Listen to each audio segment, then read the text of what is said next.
Hand feeding சிக்ஸ்லேருந்து டேம்டு birds எல்லாமே நம்ம கொடுத்துட்ருக்கோம். ஹேண்ட் ஃபீடிங் சிக்ஸ்னால் 25 டேஸில் மதர் ஃபீடிங்லேருந்து எடுத்து நம்ம ஹேண்ட் ஃபீடிங் ரைஸ் பண்ணி கொடுப்போம். டேம்டுனா 3 monthsலேருந்து நம்ம கொடுப்போம். டேம்னா நம்ம பழக்கப்படுத்தினது நம்மக்கிட்ட அடாப்ட் ஆகிக்குவாங்க பேர்ட்ஸ் எல்லாமே. ஹேண்ட் ஃபீடிங் ஃபார்முலானா ஒரு நாளைக்கு 3 times to 4 times நம்ம ஹேண்ட் ஃபீடிங் பண்ணுற மாதிரி இருக்கும். ஒவ்வொரு பேர்டுக்கு வந்து ஒவ்வொரு ஃபீடிங் மெத்தட் இருக்குது. நம்ம ஹேண்ட் ஃபீடிங் சிரிஞ்சு மூலிமா பண்ணணும்.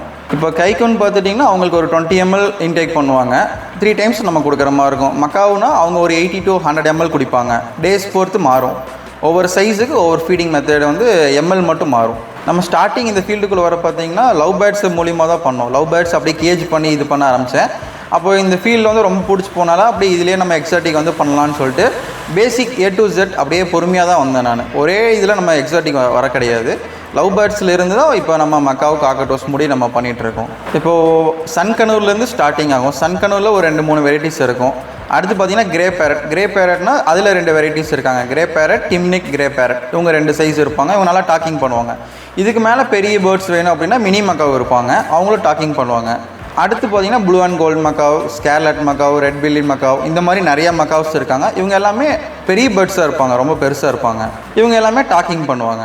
இப்போ பேர்ட்ஸ் வாங்குறாங்கன்னா ஒவ்வொருத்தவங்களுக்கு ஒவ்வொரு நீட் இருக்கும். சில பேர் என்ன பண்ணுவாங்கன்னா பேர்ட்ஸ் விளையாடணும்னு நினைப்பாங்க. அவங்களுக்கு வந்து இவங்க கைக்கு மாதிரி பேர்ட்ஸ் செட் ஆகும். பெரிய நாய்ஸ் இருக்காது.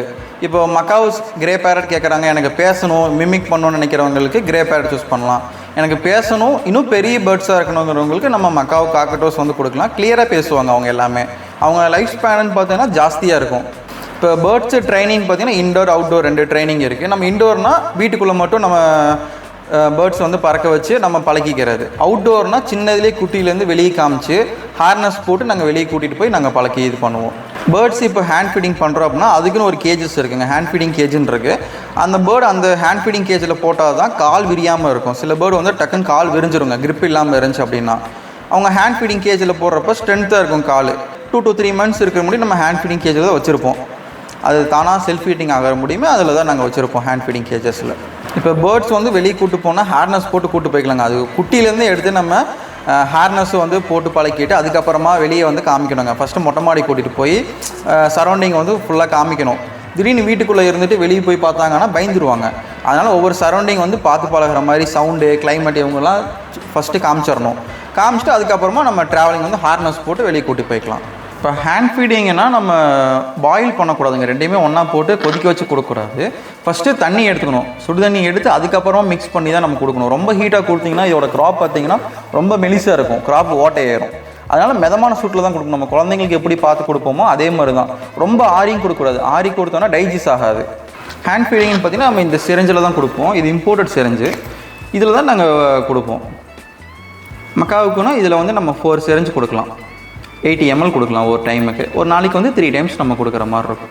இவங்க பார்த்தீங்கன்னா ஒயிட் பில்லியட் கைக்குங்க. கைக்குள்ள 2 வெரைட்டிஸ் இருக்காங்க. Black head caique. இவங்க வந்து கொஞ்சம் நல்ல ஒரு கலர்ஃபுல்லான பேர்டு. இவங்க நேம் பார்த்தீங்கன்னா ஒயிட் பில்லியட் கைக்கோ. ரொம்ப ப்ளேஃபுல் பேர்டு. நம்ம நல்லா விளையாடணும், ப்ளேஃபுல்லாக இருக்கணுங்கிறவங்க வந்து இந்த பேர்டு சூஸ் பண்ணிக்கலாம். இப்போது கிட்ஸ் இருக்காங்க வீட்டில் வந்து நல்ல ஒரு ப்ளேஃபுல்லாக இருக்கணும், ஃபோனில் அடிக்ட் ஆகிருக்காங்க, நம்ம மைண்ட் சேஞ்ச் பண்ணணும்னு நினைக்கிறவங்க வந்து இந்த மாதிரி பேர்ட் சூஸ் பண்ணிக்கலாம். நல்லா விளையாண்டே இருப்பாங்க. கிட்ஸ் வந்து மைண்டு மாறிடும். நம்ம பேர்ட்ஸ் கூட விளையாடலாம், ஃபோன் அதிகமாக யூஸ் பண்ணக்கூடாதுங்கிற ஒரு இதுக்கு மைண்ட் செட்டுக்கு வந்துடுவாங்க. இவங்களுக்கும் அதே மாதிரி ஒரு நாளைக்கு பார்த்திங்கன்னா 3 times வந்து நம்ம ஹேண்ட் ஃபீடிங் கொடுக்குற மாதிரி இருக்கும். இப்போ இவங்க பார்த்திங்கன்னா செல்ஃப் ஃபீடிங்க்கு ரெடியாக இருக்காங்க, சாப்பிட்டுட்டு இருக்காங்க. 10 days ஆச்சு இவங்க சாப்பிட ஆரம்பிச்சு. ஃபுல்லி செல்ஃப் ஃபீடிங்னா இன்னும் ஒரு 10 to 20 days வந்து ஃபுல்லாக இன்டேக் பண்ண ஆரம்பிச்சிருவாங்க. இப்போ நம்ம சப்போர்ட் ஃபீடிங் கொடுக்கணும். பேர்டு வந்து சாப்பிட ஆரம்பிச்சிருச்சு அப்படின்னா நம்ம உடனே நிறுத்தக்கூடாது நம்ம ஹேண்ட் ஃபீடிங் பண்ணுறதை. அவங்களுக்கு வந்து சப்போர்ட் ஃபீடிங் கொடுக்கணும். அப்போ தான் பேர்டுக்கு வந்து வெயிட் லாஸ் ஆகாது. இந்த பேர்டோட சைஸ்னால் இப்போ ஹேண்ட் ஃபீடிங் வந்து ஸ்டாப் பண்ணிட்டோம் அப்படின்னா சப்போர்ட் ஃபீடிங்கில் பேர்டு இந்த சைஸ் இருக்காது. இவங்களோட லைஃப் ஸ்பேன் பார்த்துட்டிங்கன்னா ஒரு 35 to 40 years இருப்பாங்க. இவங்க ப்ரீடிங் ஏஜ்னு பார்த்துட்டிங்கன்னா ஒரு 4 to 5 years இவங்க ப்ரீடிங் ஏஜ் வந்துடுவாங்க. கொஞ்சம் டஃப்பு தான் ப்ரீடிங். சிங்கிளாகவே வளர்த்தலாம். நம்ம பீஸ் பார்த்திங்கன்னா இது பேராக வளர்த்தணும்னு கிடையாது. ப்ரீடிங் பண்ணணுங்கிறவங்க வந்து பேராக வளர்த்துவாங்க. ரிங் பார்த்தீங்கன்னா நம்ம க்ளோஸ் ரிங், கட் ரிங் 2 இருக்குங்க. இந்த க்ளோஸ் ரிங்குங்கிறது நம்ம ஒரு 25 to 30 daysலேயே தான் போட்டால் தான் இந்த க்ளோஸ் ரிங் போட முடியும். அப்படி இல்லாட்டி இந்த கட் ரிங் தான் போட முடியுங்க. இந்த ரிங் எதுக்கு நம்ம போடுறோன்னா, இப்போ ஒரு 3 பீஸ் 4 பீஸ் இருக்குது அப்படின்னா டிஎன்ஏ போடுறோம். ஒரே நம்பரில் வந்து நம்ம போட்டோம்னா கண்டுபிடிக்க முடியாது. அதனால் ரிங்குக்கு ஒவ்வொரு பேர்டுக்கு வந்து ஒவ்வொரு நேம் இருக்குங்க. 03, 04 எக்ஸாம்பிளுக்கு இந்த மாதிரி இருந்துச்சுன்னா அந்த பேர்டோட நேம் அந்த இருக்கும். நம்ம டிஎன்ஏக்கு மேல் ஃபீமேலுங்கிற நம்ம ஈஸியாக நம்ம ஐடென்டிஃபை பண்ணிக்கலாம் டிஎன்ஏ போட்டால். இப்போ டிஎன்ஏ போடுறோம் அப்படின்னா ரொம்ப சிம்பிளான விஷயம் தாங்க. இப்போ இந்த செஸ்ட் ஃபெதர்ஸ் இருக்குது பார்த்தீங்களா, இந்த இடத்துல வந்து ப்ளக் பண்ணி நம்ம லேப் இருக்குங்க, அங்கே லேபுக்கு நம்ம கொரியர் பண்ணிட்டோம் அப்படின்னா அவங்க 1 or 2 டேஸில் வந்து மேல் ஃபீமேல் வந்து டிஎன்ஏ சொல்லிடுவாங்க.